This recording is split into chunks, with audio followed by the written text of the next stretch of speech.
So exciting seeing all these other How boys about you acting. give yourself a round of applause, fans Yay, out there. You good. guys have been amazing this weekend. I've gotten starstruck because Invader Zim is here. Yeah. And so is Fievel.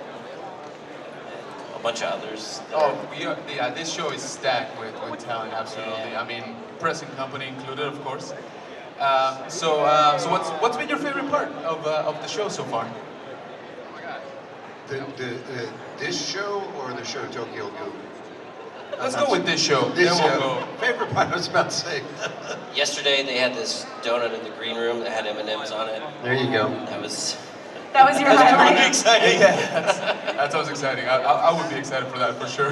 I think it's been really exciting. There are a lot of, friends that I haven't seen in years or gotten to spend time with in years that I've, gotten to hang out with for the first time in forever. That's been really special. Yeah, so a bit of a reunion, you guys A get little to come bit, in. Yeah. That's awesome. Well, as always, it's just such a joy and pleasure to be able to interact with you guys. Yeah, All absolutely. day long. It's fantastic. Thank you. Absolutely, and we appreciate, always you guys being, awesome with the fans and always, listening to the questions and, how the stories, right, that I'm sure a lot of fans, bring into your teams. So, Tokyo Ghoul, all right, quite the show, wouldn't you say? Did you have an idea when you were, about to work on it? Did you have an idea of more or less what it meant, what it was? You didn't really have much information. I don't think we knew how big it would get. I definitely knew it was a cool show. I was lucky enough, Mike McFarland, who's the director who cast us, he gave me a DVD of the first couple episodes, so I got to get a feel for the show. Oh, okay. So you actually got to see something. Yes, Nice. yeah, which doesn't almost ever happen. Exactly. He must love you. We're good friends. But yeah, no, I knew it was cool, but I don't think any of us knew it was going to end up on Cartoon Network or anything like that. Yeah. Yeah. Or that I'd be talking about it in 10 years. Or Right? that, Yeah. that there was even like they opened up a museum this year. Yep. In celebration of the 10-year anniversary Oh, yeah. in Tokyo. There's a Tokyo Ghoul museum. Exactly. When I was still very kind of insecure in my career at the time. I was in survival mode, and I had just quit my day job and I was living in my girlfriend's van. I forgot about that. Yeah. So, which I think on some level benefited me because I got to be very present, and I wasn't. I think if I'd known then that I would, still be talking about it now, and it's still kind of the most significant thing that I've done, and it's impacted a lot of people that I talk to regularly about it with. If I'd known that, there would have been, I think, more pressure, and I probably wouldn't have been able to do something, as Maybe more afraid to take risks. Exactly. Or when I put my academic brain on and try to make Right. decisions about the character or line readings, then it's never as good as kind of a reaction to what's Sure. happening. You got to be more alive. Yeah, I think so. In fact, so many people were, when the 10-year came up, they said that they were making an announcement in July, and everybody was convinced they were going to do a reboot. And of course I'd be excited to work on it again and would hope that I would get invited to do the character again if it came back, but there was also a part of me that was really nervous about having to go back and try to do that again, especially season 1. Yeah, you get put through the ringer pretty bad. Yeah, very much so. And like you said, right, your headspace, is in a different place now, so it would be, I can see, the journey to, okay, I got to get back into what I was doing, a little bit 10 years ago, right, which... Yeah, well, and I got to be in the new Trigun reboot. Nice. Which was really fun. I got to take over the Millions Knives role. But watching Johnny Young Bosch revisit the Vash character was inspiring. And I talked to him about it a little bit, and there's something to being able to go back with, I think, more of a mature look at things and maybe be able to redo things with a little more ease. Oh yeah, I think it depends on the character too, though. Yeah, I know for the Spice and Wolf reboot, I felt so much more prepared for that role than I did when I was, in my early 20s. Because now, she's several hundred years old, and then like I at least now know what it's like to be the oldest person in the room. I had no idea what that was like when I was 23 or whatever when I did that. And I also, J. Michael Tatum and I had been doing the audiobooks that the anime was based off of. And so there was so much more of her backstory that I knew going into it that I had no idea about.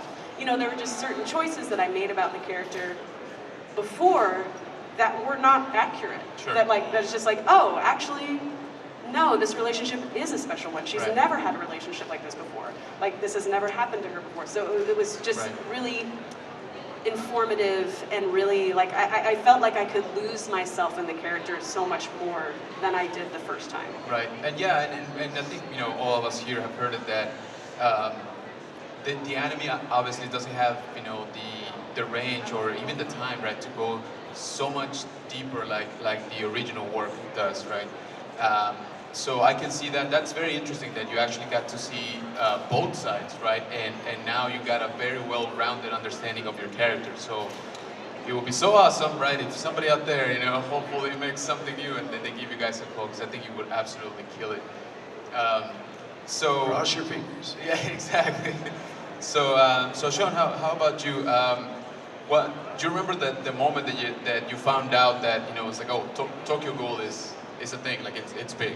Yeah, I mean, most of the time when we go into to do any new role, you know, we don't have a clue as to what the life of that story is going to be, and so, you know, to take, you know, my character, what a wonderful, wise, you know, scary character, you know, and you know, to see it blossom into something that had this kind of, you know, we were just talking about that kind of thing. Exactly. You know, and you know, so at least I don't ever go in with any expectation. Oh, is this going to be a big?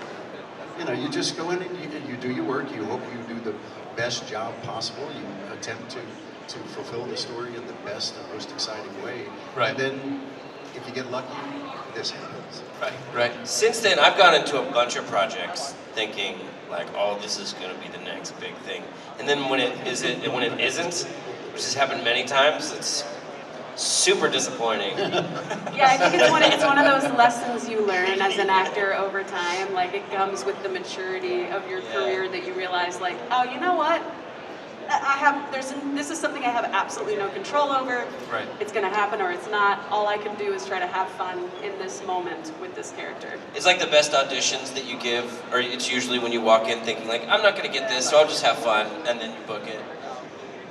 There you go. Well, maybe it is that added sort of like less pressure. So, like you said, right, you get to do a more spontaneous, more organic performance, right? And maybe that's why it shines through sometimes a little bit more. But so Sean, as you touched on, you know, you worked on quite a bit of popular shows. What do you remember if it was at a con or, you know, somebody called you up and they're like, you know what, we actually are gonna bring you in for Tokyo Ghoul, not so much for like, let's say, One Piece, right? It didn't happen that way with me, you know. Again, Mike just called me up and said, hey, I've got this role for you. Do you want to do it? Right. You know, so yeah. Again, for me, you know, it's just going to do a job. Nice. You know, and then, yo ho, a surprise! We get to interact with the fans. Yeah, because absolutely. it's so popular. Right. And so you also brought up the fact, you know, scary character, and yet a touch of like a father figure, Absolutely. right? That's so wonderful, you know, dichotomy. Exactly. Yeah. So how do you approach something like that? You know, that on paper might be very opposite, and yet organically, right? You have to portray that it does happen naturally. Well, you know, so much of the time we are relying on, when we're doing the English dub, we're relying on the visual of what we see. Right. Because I don't know about you guys, but I don't speak Japanese. So when we're so when we're getting a reference, we're hearing it in the original language. Right. So we have to sort of take that performance based upon that, and it's really difficult to be able to figure out what was going on exactly with that character or psychologically, except for the visuals. Right. Those visuals. And so for me, with Tokyo Ghoul, the visuals were just so spot on. Right. You know, going from the maison Yeah. cafe, Right. who dispensed these little drops of wisdom, Right. and life affirming things like that, and then says, the only way to satisfy you is smile. Nice. I like that. So, How about for the rest of you? This show, the main theme is sort of that double life, right? Like, how do you find that balance? How do you stay true to yourself and yet not make the world aware, right, of like who you really are at the same time? Does that, add a layer of I guess, of difficulty to your performance, when you're recording? I think if anything, that's what makes it, for me, easier. Like it gives it something to latch onto. I think everybody can sort of relate to the dichotomy of self. Right. Like for me, those types of roles always really speak to me.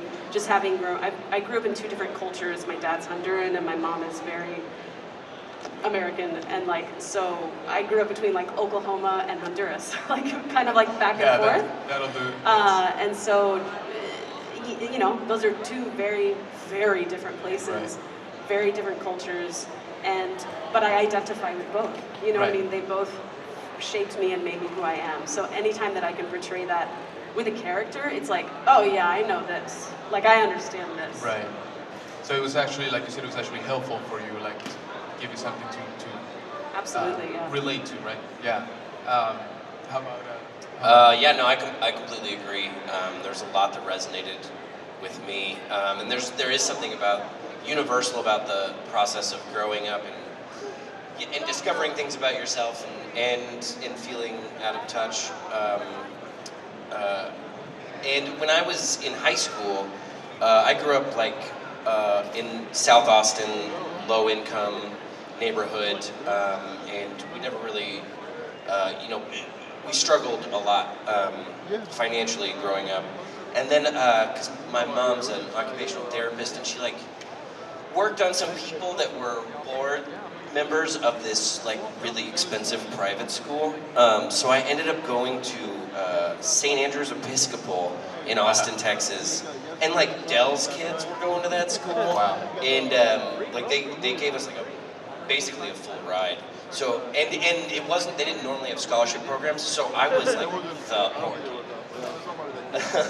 And then I would go back to my neighborhood with my friends that I grew up with, and they were all still going to Crockett High School, which is where I would have gone and where my parents went, which is why they definitely didn't want me to go there.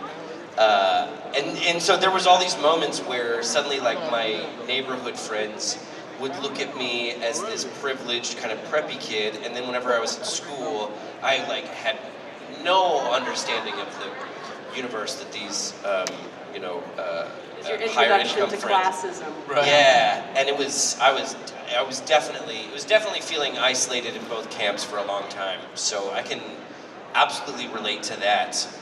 And having talked to a ton of people about Tokyo Ghoul, it certainly makes me feel old these days, because what I hear the most is this was my first anime that I got into, and it helped me get through middle school. So there's a bunch of people in their mid-20s that this became something of a symbolic thing for them too, as they were growing and changing and dealing with certain struggles. I think there's a bunch of lines that you can take out from that show that resonate with people. Right. So yeah, it's very engaging. Definitely more engaging than some of the other shows that I end up being in. There's a lot I could sink my teeth into. A lot of layers. Yeah. But, and I crave human flesh now, so. Oh. Okay. But in a cannibalistic way. Yeah, exactly. So, but you're right. It's those themes, right? They're a little bit timeless, right? So people will always, I think, end up discovering shows like Tokyo Ghoul, right, that will resonate with them, and then therefore your performances as well. So I think that's something also we just touched on it with One Piece, right? It's the story, right? It doesn't even come down to the animation or the special effects. it's always the story and the characters within it, right, that end up resonating and end up, you know, giving it that longevity that it's had, right? I mean, like you said, here we are 10 plus years, right, still talking about it, and I'm pretty sure in 10 years we're still gonna be talking about it, so. I hope so. I just said I hope so. Yeah. You know, tying into the previous question as well, you know, the storytelling. You know, we were talking about that in One Piece. You know, brilliant storytelling. Usually, there are no archetypal characters, right. or if they are, they're sort of minor characters here and there. Right. But really good storytelling, there is no totally bad guy, no totally good guy. Right. Very true. You know, and that's what keeps us all engaged. That's why everyone loves Wicked. Have you guys seen it yet? Not yet. It's so good. Yeah. Yeah, no, not yet. Very, very true, and again, you know, I think a lot of it does come from the interpretation, like you said. Some of you had a little bit of the material, some of you just went in, you know, completely blind, right? But the end effect was obviously a very, very good outcome. So, if you've mentioned right now you have a more roundabout or more well-rounded understanding of the character. If you were asked today, right, to okay, you guys, you got to get in the booth. We need, you know, a 45-minute special. You know, maybe not a whole series. What do you think you would bring, you know, to your characters now that you didn't have again 10 years? I know you will bring up a lot, right? But you know, what do you guys feel that you would maybe tweak a little bit? Well, definitely for me, you know, that intervening time. You know, I'm now just about probably what Yoshimura's age. Very true. Right. Right. You know, so that the wisdom that you gain as There you you get go. older, I certainly hope to bring it to it. You know, as far as the owl, you know, I still go to the gym. There you go. Very much so. Love it. I don't know. I feel like for me, I would, because she is, you know, a teenager. Right. So I feel like I wouldn't want to bring anything different. I'd want to like Makes sense. try Yeah. to keep it in that more young era. And I will say too, for me, Touka is one of my easiest characters I've ever had to do because Right. she's very, very similar to me personality-wise. So I think what I would really have to do is forget everything that I've learned in therapy and like get back to that like angst that I once Right. had that I no longer Yeah. have. Maybe dig up some old records, you know. So. Yeah, I was, like I said, I was definitely intimidated earlier this year at the idea of coming back and revisiting it. And I don't think I would want to change decisions very much. Right. But if there's anything that I hope that I could do as an actor is just bring a little better vocal technique. Okay. Save your voice more, yeah. Yeah, and at least now that I've kind of, because like I didn't really, you know, I was a stage actor, and so I think one of my weaknesses as an actor for so long was that I would push up to the wall instead of reducing it by 5% so that you don't know where the limit is, and in giving the opportunity for the audience to, you know, you take away that 10% of extra, like, "Argh!" And then there's more room for the audience to inject their own feelings into the situation, I think. So, you know, bringing that ease and lightness to even these very intense moments. I hear it now, and I hear all these moments of me just maybe pushing harder than I needed to. And so, but at the same time, it's like, But it's still beloved. Like people still love that performance. Right. You know? Like, so it's kind of it's hard to gauge. Like, well, maybe it is what I should have. yeah, done. right, exactly. This is why I need a director, because I shouldn't be the one editing myself. Yeah, I hope that most of my performances are like when a Looney Tunes character runs off the edge of the cliff and they don't fall until they recognize that they've run off the cliff. Like, I just want to stay unaware of what I'm doing and hopefully fall into something that I didn't plan on doing. Right. Right. So, so what you're saying is that you don't go back and full-on binge every show you've ever worked on. No. I avoid it for the most part. Yeah. Although I did go back and watch Trigun Stampede. Oh, there you go. Nice. Most of the time I like exercise willful ignorance, even throughout the process. Like I don't watch ahead. And with Tokyo Ghoul, I think Mike didn't even really want me watching too much of it. There was only a few key moments, like the end of season 1, where he was like, "You should probably look at this. Yes. Yeah. It's gonna take some. We're gonna have to get through this." Yeah, absolutely. So, but I'm sure the fans have filled you into what your characters are doing and what they've done, and some of give you like the details, right? I'm sure you've got quite a bit of encyclopedia of knowledge, through these conventions. Yeah, I might. If we were to do it again, I might try to go back and like read the manga to learn more of the like nuanced stuff. It's amazing how much it can inform. Yeah, I was scared of doing that as a younger actor, but it's like you were saying how you could lose yourself a little bit more. Like it's like studying for a test. Like if you have all that in your subconscious, and then you let go of it, so you're not actively deciding, but you're still kind of. Like, yeah, it's one of those things. I do feel like a lot of younger actors make the mistake of feeling like they won't be able to act surprised by something, and it's just not true. Like if you're truly in the moment, in the scene, you can know every single word that's coming, you can know every action that's coming, but if you're in the moment, you'll forget. And you'll be able to respond accordingly and respond in a really authentic way. And I find for me, I respond more authentically because I'm not trying to predict what's happening. I am, like you said, I'm just losing myself in it. It makes sense. I mean, especially considering like most of what I did was like stage work. Yeah, you memorized shit out of that, yeah. And you don't really lose yourself until like that one really awesome rehearsal. And then you're like, I hope that's not the best thing that we did. I hope I forget that, so we accidentally do it again on opening night. Yeah, very much so. Well, I just want to say thank you for being up here with us. Thank you. Let's give it up for the Tokyo Ghoul cast, guys. Thank you. They'll be here still today. And thank you.